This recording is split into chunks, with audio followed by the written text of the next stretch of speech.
Dougie. Sam. With just a handful of weeks remaining in the season, minds are definitely turning towards the transfer window. Or at least yours definitely is.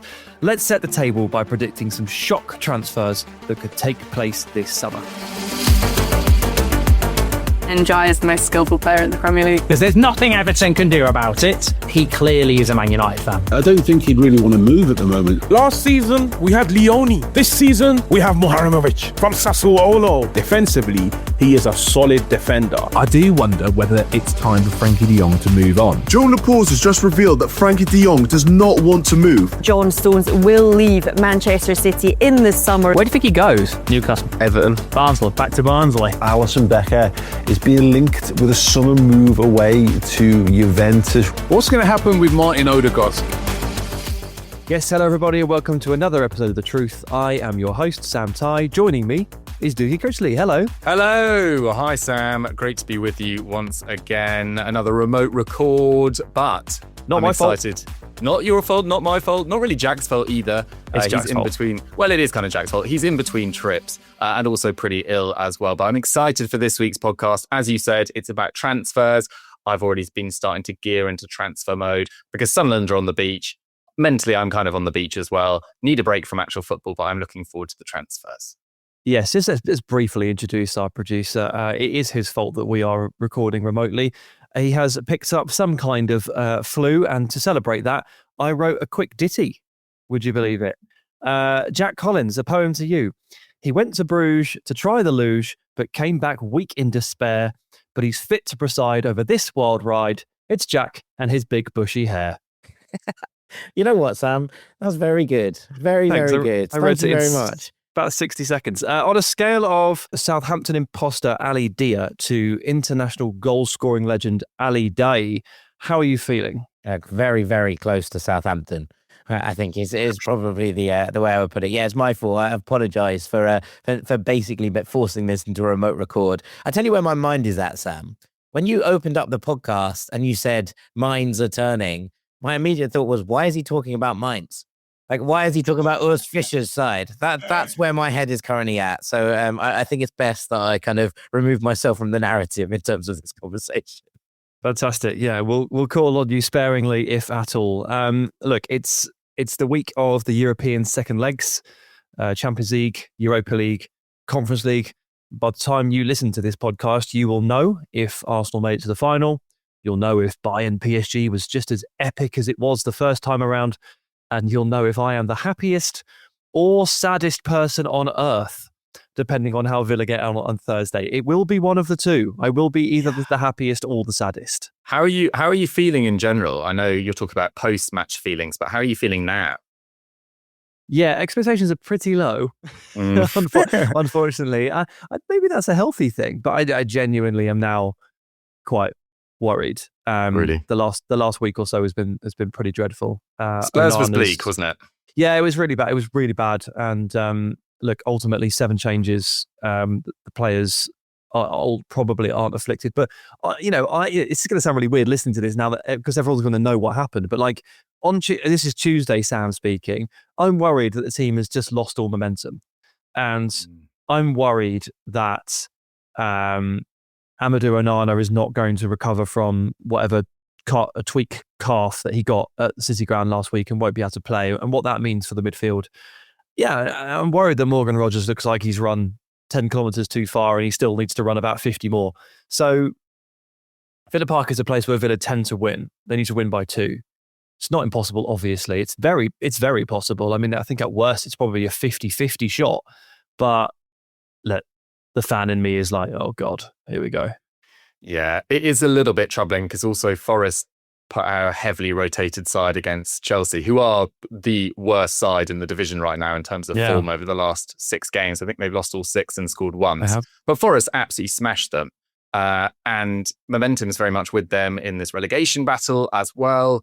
Yeah, I would be nervous too if I was you. But then at the same time, Emery might have timed this to perfection in terms of rotating the squad for a massive game at home.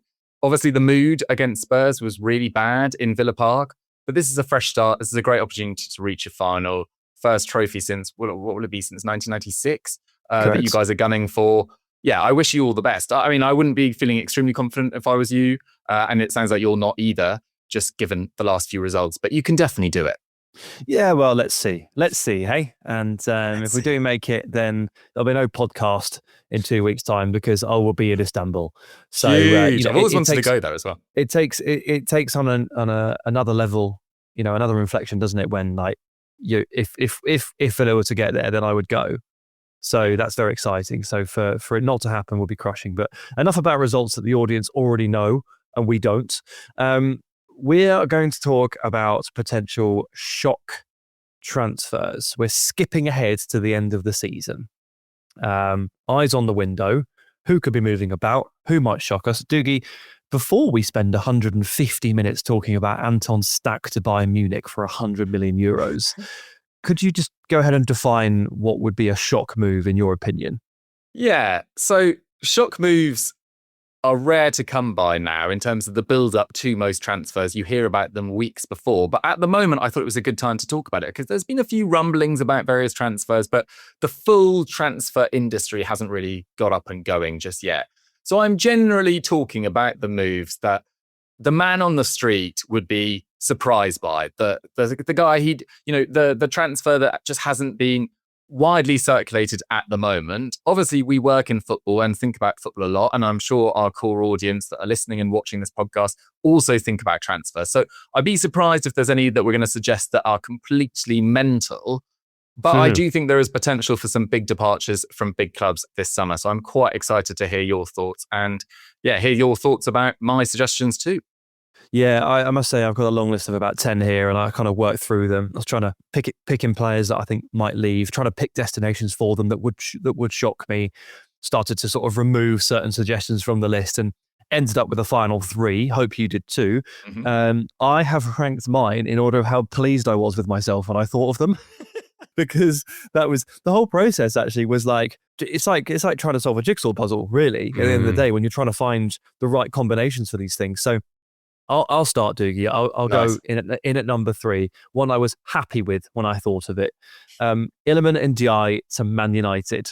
Nice. Yeah. So I decided this would be a shock for a couple of reasons. First, I think it would cost a lot of money.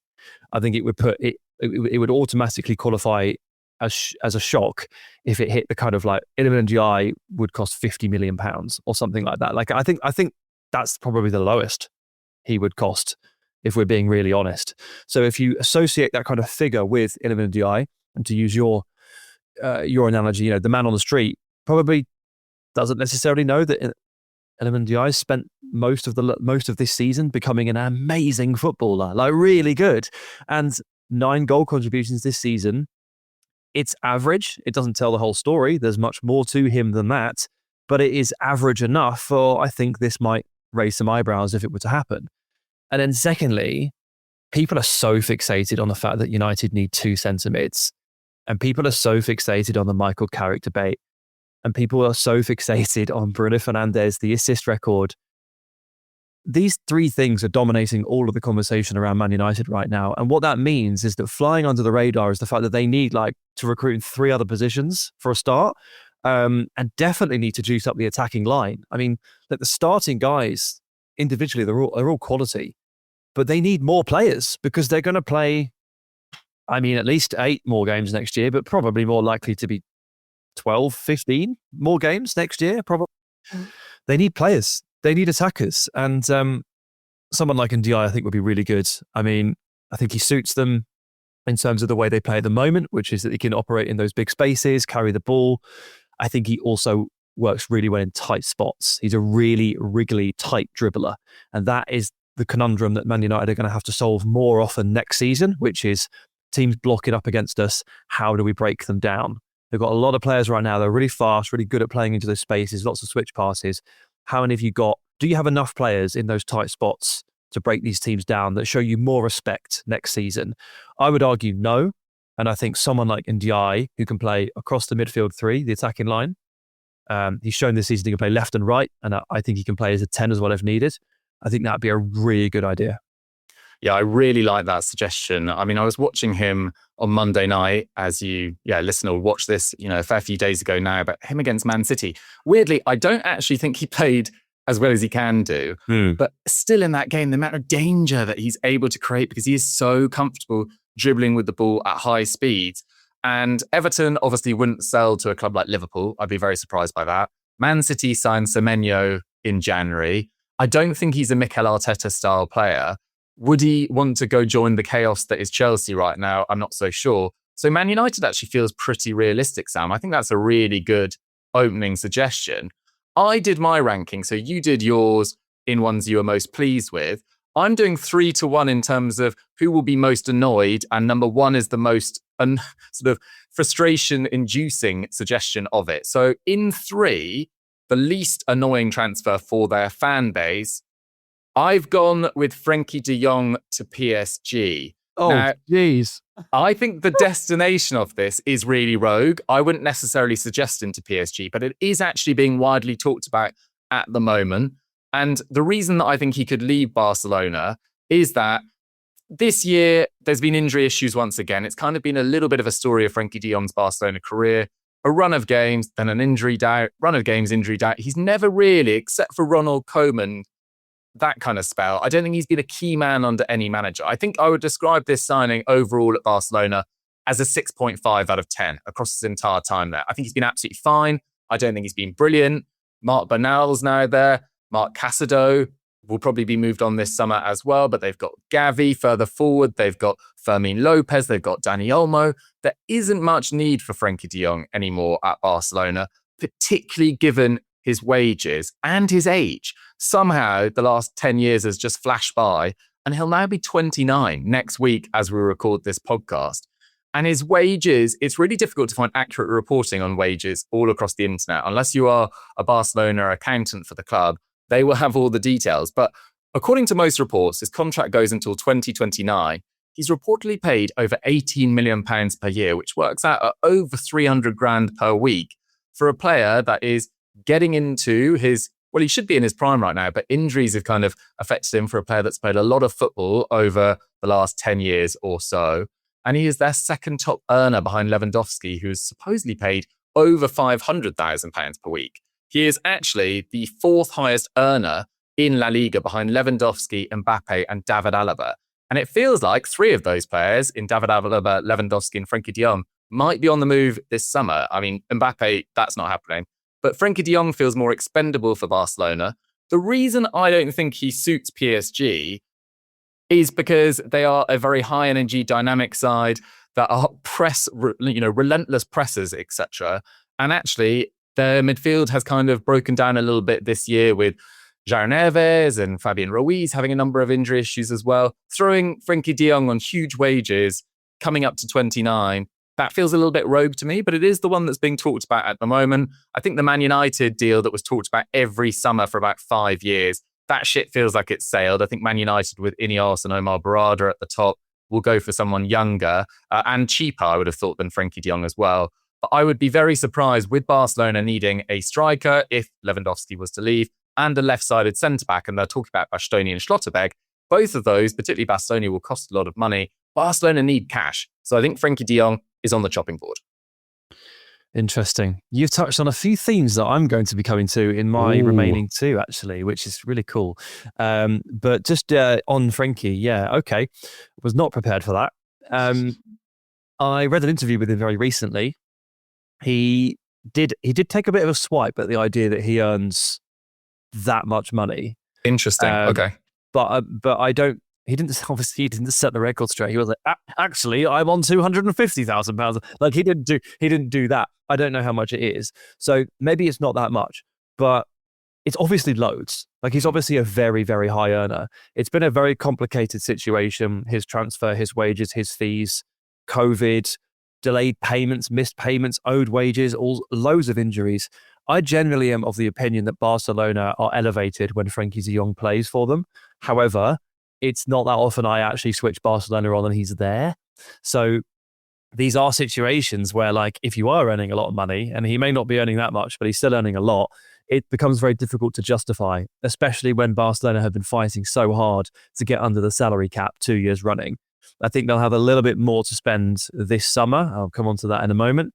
But they still need to be quite prudent. So Frankie, in that interview, he said that as long as Barcelona are achieving, they're competing for titles, he would never look to leave, because it's the team that he was obsessed with when he was a kid. And that surprised me a little bit, because I just always assumed he'd come through at Ajax. But I recently looked at his page and he didn't come through at Ajax. He joined Ajax at 18, which is one of those things in my brain that just doesn't make sense at all. So this would be a tough sell for everybody involved, I think, not least because I don't think Frankie's looking to go anywhere. But you never know with this stuff, because push comes to shove with finances, right? Yeah, and they tried to push him out, or seemingly being willing to sell him a number of times, and he's still there. So yeah, dig your heels in, buddy. Right, speaking of Barcelona, I've got a shock signing for them. Oh, Tariq Muharemovic. Okay. Oh, I can't say that properly. Muharemovic. Tariq Muharemovic. There you go. Got it. It's very tough for me. Sassuolo centre-back, Bosnian international, for those that haven't seen it. And I'll set out the scene for you as to why this would be a shock move. Basically, everybody agrees that this guy is going to Inter. That's because everybody agrees that Barcelona want Bastoni from Inter. So Inter, as they always do under Marotta, very smart operators. They line up their replacements nice and early. They've already confirmed that Barcelona would like to sign Bastoni. They'll have a conversation over that fee. But as you've alluded to, Dougie, Bastoni would cost a lot of money. I'm thinking that this is going to be a minimum of 50 million euros for a deal for Barcelona here. A minimum of 50 million euros. And they might have a bit more to spend this summer. But again, you still need to be quite prudent, because just because you can suddenly spend doesn't mean you need to go mad. Now, should we just apply a bit of logic to this and say, well, hang on a minute. If we buy Bastoni off Barca, they are going to sign Muharemovic for less money to replace him. Should we just sign the first dude? Because that might work, and it might save you 20 million euros. So I think a lot of people in their heads have got this guy sort of pinned on the board for Inter. I think Barca should just skip the queue and just go for him. He's really good. He's had a really good season for Sassuolo. Left-footed centre-back, exactly what Barca need. Athletic, can play in the high line, strong in the air, loves a long pass. Geez, they're pretty good as well. Why not just cut to the chase? Go younger, go cheaper. Sign this guy. I like it. I really like it. I mean, everything you said ticks every box. I'm going to be totally honest. I don't like to pretend I've watched a lot of players that I haven't. I've never even heard of this guy. I've always taken more interest with someone like, obviously not for this summer, but I've loved him for many years, Domenico Berardi. And I think Armand Loriente up front or on the left for Sassuolo has really tickled my fancy whenever I've watched Sassuolo highlights. But because I don't watch Sassuolo on a weekly basis or even full-length games of them very often, it's very difficult to notice their centre-back. So I will take your word on that. But I do like the shopping for cheaper options for Barcelona. I think that's a really nice suggestion. And I love your talent ID. So best of luck to him, whether he's going to Inter or Barca.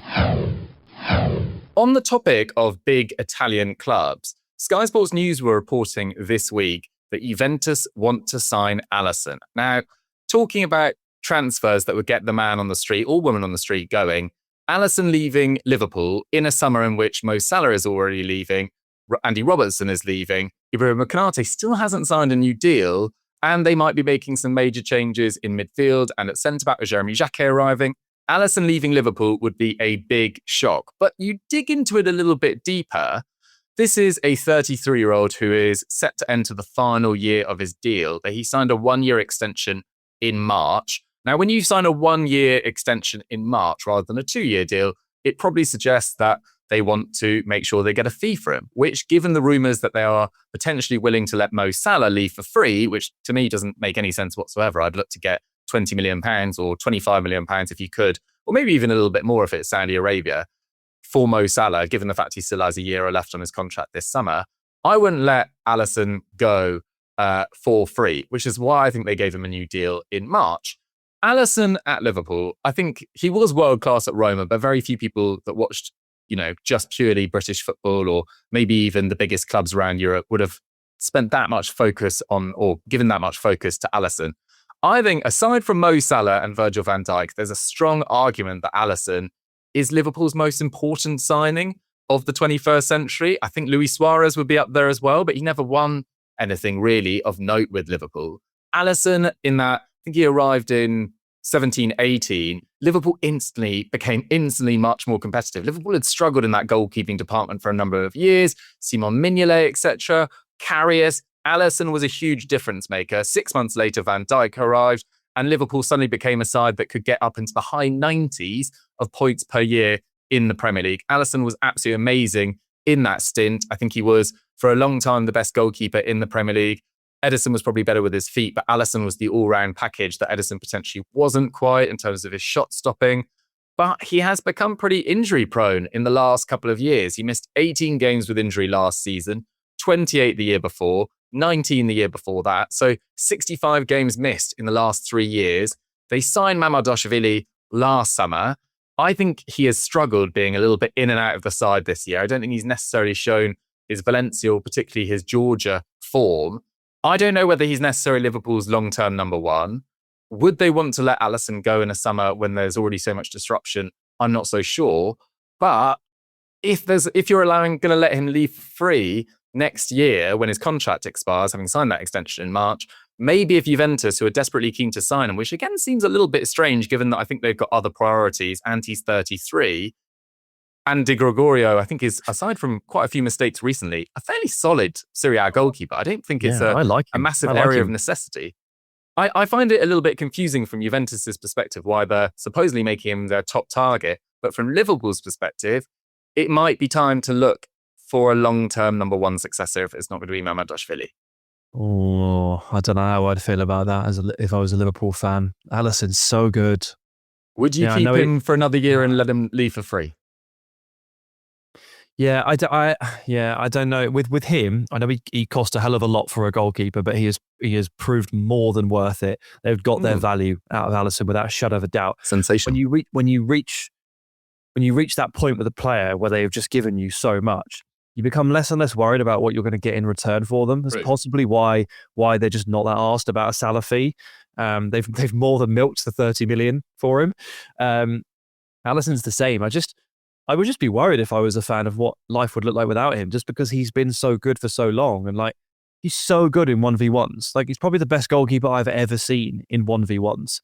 Would you worry about his like increasing amount of injuries though? You know, is it more disruptive to keep him for another year and then look to replace him? Or do you jump ahead of the issue and go, Mamardashvili, you're on number one now? Or do you sign another goalkeeper in the summer?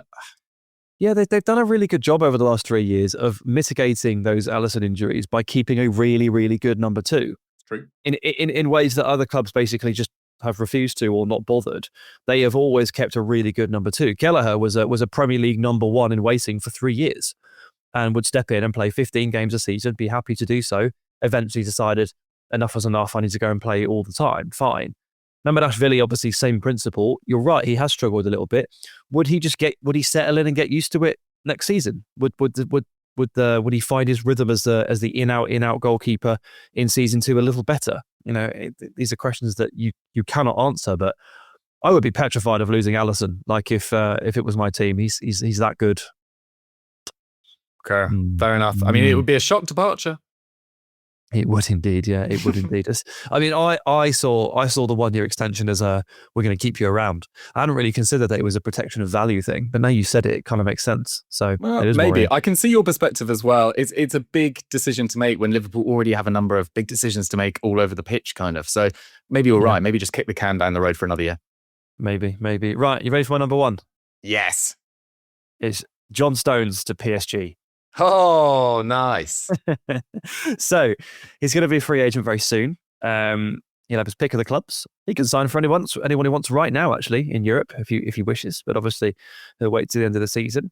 The most interesting link that I have seen is Bayern Munich. So reuniting with Vincent Kompany would be great.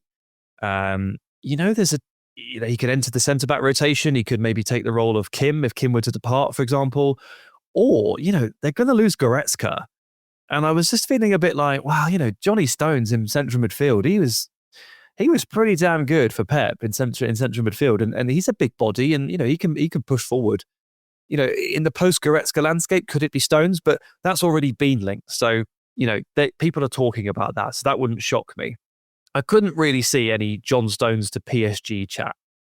And we are dealing in shock therapy here. So this is my proposal.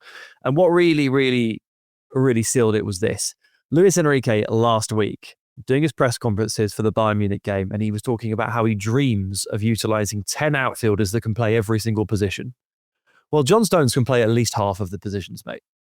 And most players can't play half the positions, but Stones can. We know very well that he can play 3 positions at once, or at least he could in 2022 when he was last fully fit. But this season, a lot of talk about, the softer schedule for PSG, softer schedule for Bayern versus the likes of Arsenal, that sort of thing. There's some merit to that discussion. It's obviously overblown in certain parts, but there is some merit to it. And would it just be, is it a case that the Premier League right now, it is too intense for John Stones at this stage of his career? With his injury frailties, and would it be that, in France, where the bottom half are quite significantly weaker than anyone PSG would ever play, would it be okay? Would he find his rhythm? Would he be able to sort of maraud across the pitch okay? And would he be okay with 1,500 minutes in the league, save his best? Whereas you just can't do that in England. So I'm increasingly sure that John Stones is going to go abroad. I'm pretty sure Bayern is the best and most obvious fit. But PSG really crept up on me today while I was thinking about it. And I think it would work in a number of ways. Yeah, I really like that as well. I remember thinking last summer that I think he'd be great for Inter Milan, and Inter Milan eventually signed Manuel Akanji. So you can kind of see that there would be interest from big clubs. I think what's been interesting this year with John Stones is, as far as I'm aware, he's not actually injured. He's just, Pep has done very little rotation with his centre-backs for the first time in a while. Like, it's been Kusanov and Gehi ever since Gehi arrived. And Nathan Ake's barely had a look in as well. And John Stones has just been kind of a passenger. And it's a shame that the end of his City career has come about in this manner, because I think he's been an amazing servant to Man City, a brilliant buy from Everton. I think he's been England's best centre-back this century, as in performances for England, not the best English centre-back. I think he's been absolutely amazing. I mean, I don't know, that's a separate conversation, but I wouldn't rule it out. John Terry Rio, John Stones, he belongs in that kind of conversation for me. I think he's really underrated. I nearly put on Twitter the other day that I'd love to see him at Sunderland, but I thought I'd just be laughed at. He needs to be playing for a Champions League club, even if it's only 15 games a year. My 2 options there of Bayern and PSG, you're like, could be Sunderland. Well, I hadn't seen that much chat, but yeah, I think it will be. I actually hadn't seen the Bayern move. That would be a real shock move. But please come up to the northeast. But no, obviously go to the City of Love if that's on the table, John. Yeah, right. What's your number 1? Right, number 1. This will anger some people. I think he's got a bit of a cult following, but I think some people maybe will see it coming as well. I think that there is a chance that Martin Odegaard leaves Arsenal this summer. I really do. Whoa. Now, I know. It is a bit of a whoa, but this guy is 27 years old now. He's actually 6 months younger than Eberechi Eze. He has done 5.5 years for Arsenal. And I think him and Saka, and actually Smith Rowe at points as well, were absolutely crucial to getting Arsenal into the position where they now are, challenging for the biggest honours. Yeah, Smith Rowe was vital to kind of steadying Arsenal, getting them back into the top 4. Then Odegaard and Saka kind of took over the side. Martinelli had a great year as well. I think Smith Rowe actually, before, in the early days of Arteta, was absolutely vital. He was good, yeah. I think Smith Rowe, Arsenal fans, let me know in the comments. I think Smith Rowe had a phenomenal year when Arsenal were a really poor side. And I don't think they'd be in the position now were it not for Smith Rowe, Saka. I mean, Smith Rowe then became an absolute, squad member and a very, unused member of that squad. But it was vital for a point. Martin Odegaard then took that side on. His league goal contributions per year went 11, 22, 18, 11, and 6. He's missed 24 games with injury this season. He's had 6 separate issues. He's missed 39 games with injury since the start of last season. His XG per 90 has completely collapsed. He scored once in 32 games this year. And Martin Odegaard, for me, is still important in this Arsenal squad for controlling and setting the rhythm of a game. And I actually don't think Arsenal play anywhere close to their best football unless Saka and Odegaard are linking up effectively. And I think that's been the case this year. It's been a real issue for them. They haven't had them together, fit and firing enough. Eze is a different style of player to Martin Odegaard, but you look at the players that Arsenal are being linked with as it stands right now, and there's tentative links to Julian Brandt, who is leaving Borussia Dortmund. There's tentative links to Morgan Rogers. Now, these are, for me, left-sided, kind of left-winger 10 hybrid players, although Julian Brandt can actually kind of play a little bit of everywhere. If you are bringing in a Julian Brandt and a Morgan Rogers as well, do you need Martin Odegaard as another kind of, I know he's a right-sided 10. I think there's a chance that Arsenal look to kind of cash in on Odegaard right now, because I don't see him starting 25 games in the future. I don't know whether you bring in Eberechi Eze for the money they did if you don't have a long-term plan for him to eventually phase out Martin Odegaard. And maybe if it feels like if Odegaard has another injury-affected year, I know we're talking about value and whether Arsenal really care, but Arsenal do need to kind of make some key sales in the next couple of years. They've spent an enormous amount of money without really generating a lot of money in return, except for a few odd players like a Balogun, etc., left for a decent fee. But aside from that, like I think Alex Oxlade-Chamberlain is still their record sale. You know, eventually you are going to have to pay back players or pay back for the players that you've spent on. And Odegaard is a kind of cashable chip, I would say. In terms of where he could go, I've already mentioned them in the Alisson section, but a Juventus side that have Locatelli, Kefren Turam, Weston McKennie as their kind of primary midfield options, I think they could do with a bit of Odegaard at his best. I think he'd really thrive in Serie A as well. You look further up the table at Inter Milan, you look at the age of Barella, Zielinski, Mkhitaryan, Calhanoglu. They definitely need some new midfielders. There's talk about Curtis Jones going there. Martin Odegaard feels like he's got higher potential in Serie A to become one of the league stars. I think there's a chance that Martin Odegaard leaves Arsenal. And look, that would be kind of brutal if they end up winning a Premier League or a Champions League and Odegaard is lifting that trophy in the end of May.